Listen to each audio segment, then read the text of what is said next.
जय गुरुदेव।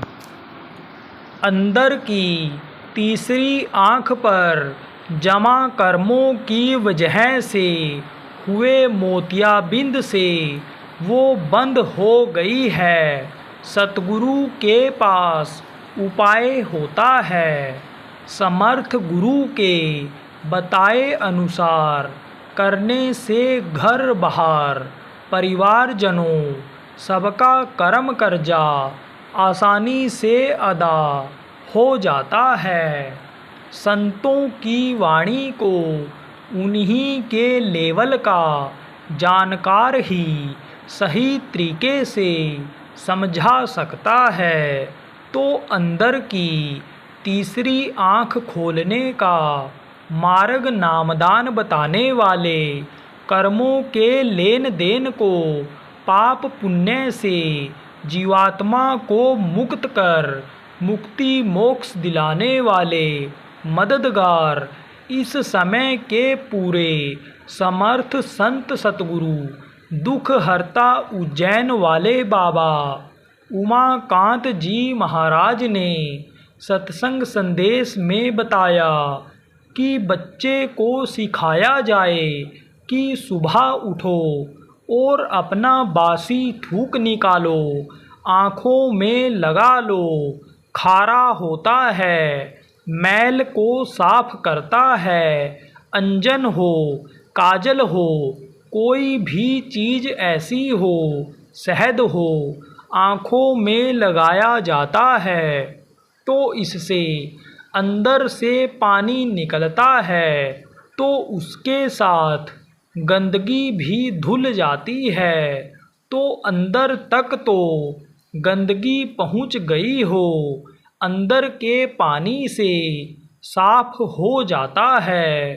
और मुंह में कुल्ला लेकर के और जब बाहर से आँखों पर पानी मार देते हैं तो यह आँखें बाहर से साफ हो जाती हैं।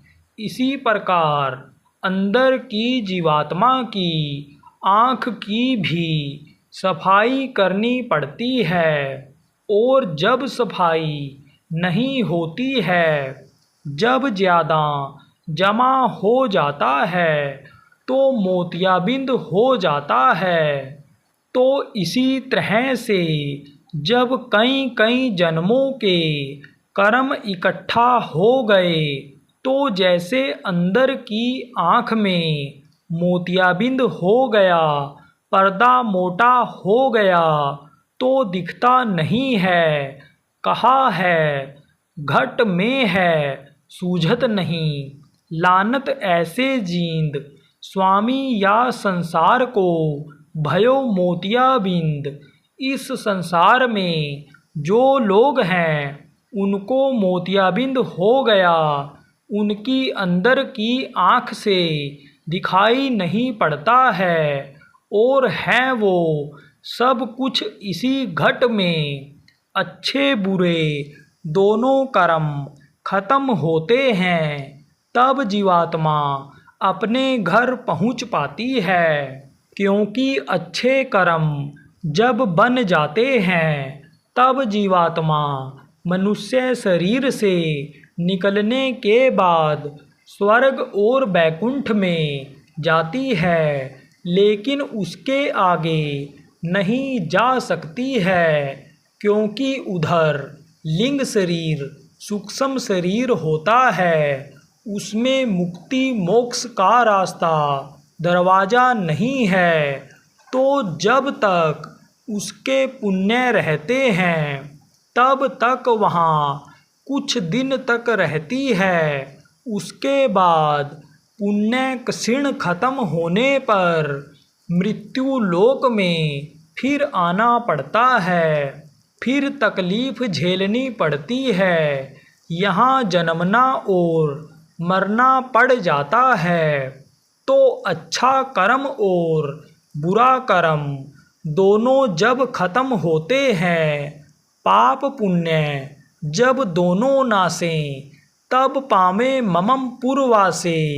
तब यह जीवात्मा अपने घर अपने मालिक के पास पहुँच जाती है, तब उस प्रभु की गोद में यह बैठ पाती है। नहीं तो जन्मते मरते रहो, लौट लौट कर 84 में आते रहो।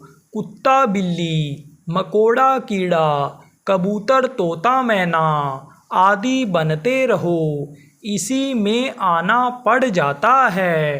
तो संत इस अखाड़े के उस्ताद होते हैं, उनके पास इससे निकलने का उपाय होता है। समर्थ गुरु बराबर मदद कब करते रहते हैं। कर्ता करे न कर सके, गुरु करे सो होए। जब समर्थ गुरु मिल जाते हैं तो गुरु पर निर्भर होना चाहिए, गुरु की बातों को पकड़ना चाहिए और उनके बताए रास्ते पर उनकी बातों निर्देश के अनुसार चलना चाहिए। तब तो गुरु बराबर मदद करते रहते हैं, गृहस्थी भी चलती रहती है। घर गृहस्थी का, बच्चों का, पत्नी का, पति का, सास ससुर का, माता पिता का जो भी लेना देना, कर्म कर्जा जिसको कहा गया, वो भी निकलता कटता रहता है। वही कर्जा जो ज़्यादा कठिनाई से अदा होना होता है, जैसे उसको कोई सरल उपाय बता देता है कि भाई इस तरह से अदा करोगे तो आसानी से अदा हो जाएगा। इसी प्रकार चाहे इस रुपया पैसा का कर्जा हो, चाहे कर्मों का कर्जा हो, सतगुरु के बताए अनुसार करने से आसानी से अदा हो जाता है। जय गुरुदेव।